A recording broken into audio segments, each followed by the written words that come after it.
All right, everybody, today we are diving deep into Atomic Habits by James Clear. Oh, yeah, this is a good one. This book is all about tiny changes can lead to massive results, and we're going to extract all those key insights. What I find really interesting about Atomic Habits is it kind of changes how we think about self-improvement. Instead of these big dramatic transformations. Right. It teaches us to embrace the power of small, consistent actions. Yeah, it's like the snowball effect. Uh-huh. You start with a tiny snowball, and as you roll it down the hill, it gets bigger and bigger and bigger, and it picks up more and more snow until it just becomes this massive force. Exactly, and that's how habits work, right? Each tiny action, you take each 1% improvement, it adds to the momentum, it builds upon itself, and until you reach a point where you've achieved something remarkable. I am already hooked. Yeah. I gotta say. Yeah. But let's break this down a little bit more for our listeners who might be thinking, okay, 1% better each day.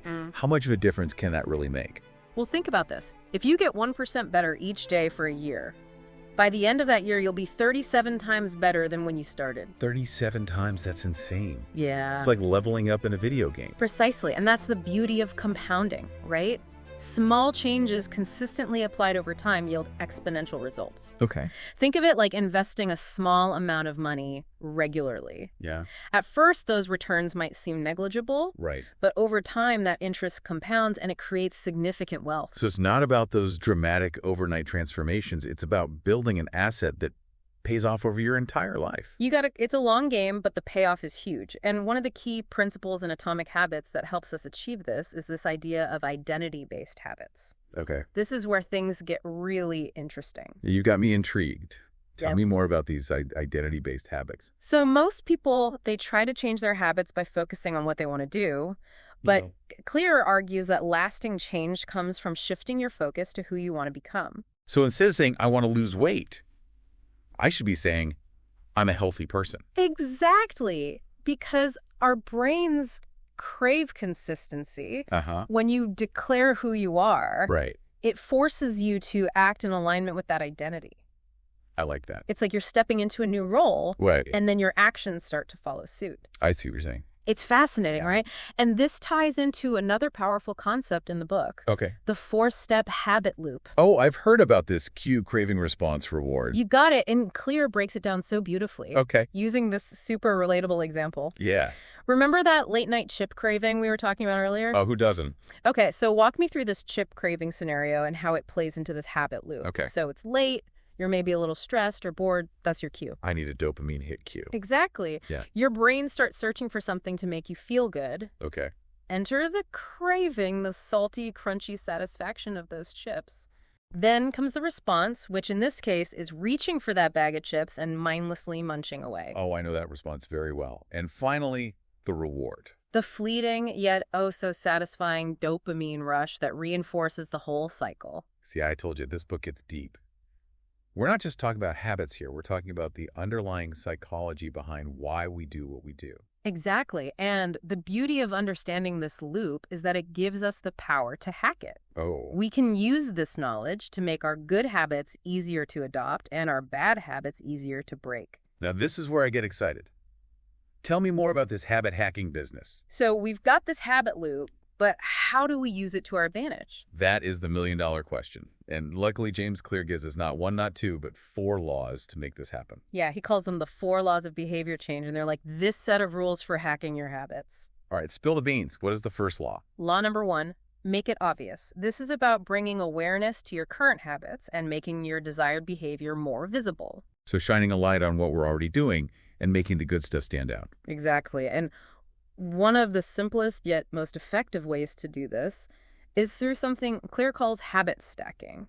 You're basically piggybacking a new habit onto an existing one.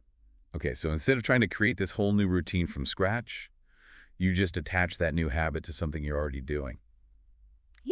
Let's say you want to start meditating each morning. Okay. Instead of trying to overhaul your whole routine, you could just stack it onto something you already do, like brushing your teeth. After you brush your teeth, you meditate for 5 minutes. So you're using your brain's existing pathways. Exactly. It's like sneaking in a new habit under the radar. Exactly. And another great tactic is using visual cues. Oh. If you want to drink more water, leave a full water bottle on your desk where you can't miss it. Want to eat healthier? Chop up some veggies and put them right in your fridge. It's all about setting up your environment for success, out of sight, out of mind, right? Absolutely. Now on to the second law, make it attractive. This is about making your desired habits more appealing.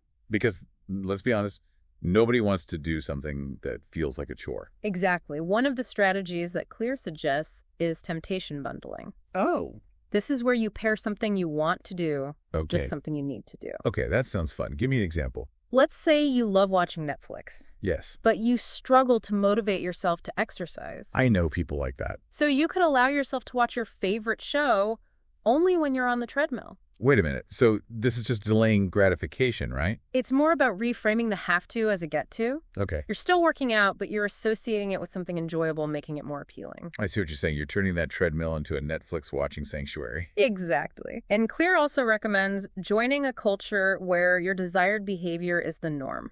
Okay. Want to become a runner? Join a running club, surround yourself with people who embody those habits you want, and then you'll find yourself naturally adopting those behaviors. Okay, so the first two laws are all about making those good habits super visible and super appealing. What's next? Law number 3, make it easy.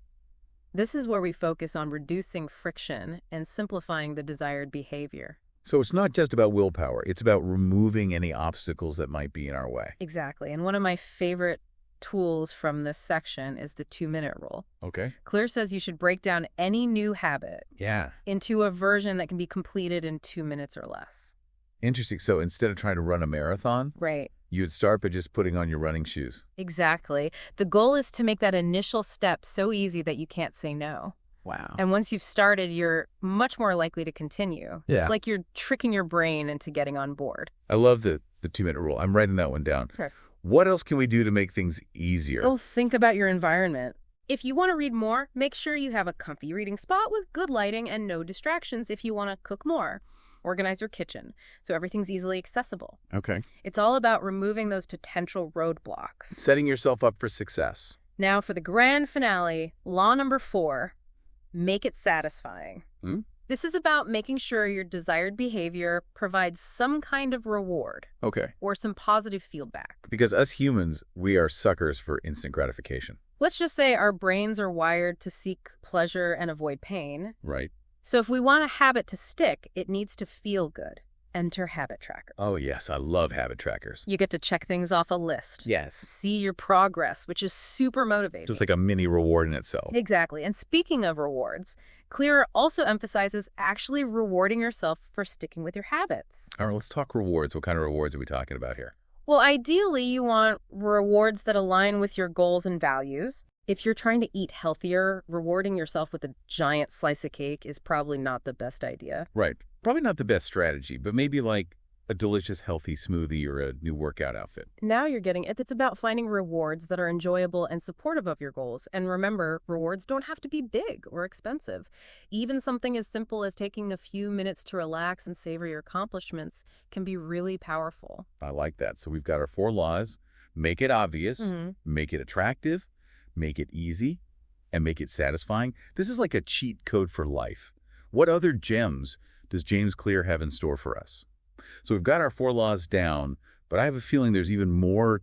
James Clear has even more wisdom to share what other habit hacking secrets are hidden in Atomic Habits. Yeah, one of the things that really struck me was this idea of habit shaping. Yeah. You know, Clear suggests we can actually mold and shape our habits over time by gradually increasing the difficulty or complexity. So kind of like how you train for a marathon. Yeah. You don't just start by running 26 miles. Right. You gradually increase your distance over time. Right. Exactly. It's like that concept of progressive overload in exercise, you know? Oh, yeah. You start with a weight that you can handle, and then you slowly increase it as you get stronger. So if you want to write a book, you wouldn't just try to crank out a whole chapter on day 1. You might start by writing a sentence a day. Exactly. And then as you get more comfortable, you increase it to a paragraph, then a page, and so on. It's like building momentum, you know? Yeah. And slowly but surely expanding your capacity. Uh-huh. And another crucial aspect that Clear emphasizes is the importance of reflection and review. So like taking a step back to Assess our progress and make adjustments as needed. Exactly. It's not enough to just set a goal and blindly follow a plan. Yeah. We need to be like regularly evaluating, what's working, what's not, and tweaking our approach along the way. It's like having a check-in with yourself to see if you're still on track. Right. And making course corrections if necessary. Exactly. Clear suggests like setting aside time each week or each month to review your habits, track your progress. Identify any areas where you might need to adjust your approach. Now, let's be real for a second. No matter how much we plan and prepare, we're bound to encounter some setbacks along the way, right? Nobody's perfect. Oh, absolutely. And Clear acknowledges this. He actually encourages us to view those setbacks not as defeats, but as valuable learning opportunities. So embracing the ups and downs, knowing that, it's not always going to be smooth sailing. Exactly. It's about resilience. Instead of getting discouraged by these inevitable slip-ups, we should use them as opportunities to refine our approach and strengthen our commitment. One thing that I really liked that he emphasized was the importance of not breaking the chain. What does he mean by that? So he's talking about maintaining consistency, even if it's just a small effort. Yeah. So even if you miss a day of your workout, don't throw in the towel completely. Just get back on track the next day. It's like that saying, don't let one bad day ruin a whole week. Exactly. It's all about cultivating that never give up attitude and building resilience. So as we wrap up our deep dive into Atomic Habits, what's a big takeaway? What do we want our listeners to remember? I think the key message here is that building better habits, it's a continuous process. It's not like a destination. Right. It's about embracing the power of these tiny changes, being patient with ourselves, and always striving for improvement. And remember, even the smallest improvements, when compounded over time, can lead to some truly remarkable results. It's like building that snowball one flake at a time until it becomes this unstoppable force. So to all of our listeners out there, I encourage you to take these insights from Atomic Habits and apply them to your own life. Start small, be patient, and never underestimate the power of Atomic Habits. And hey, if you're feeling adventurous, share your tiny habit experiments with us on social media. We'd love to hear about your progress. Yes, let's create this community of habit hackers supporting and inspiring each other along the way. Because remember, tiny changes lead to remarkable results.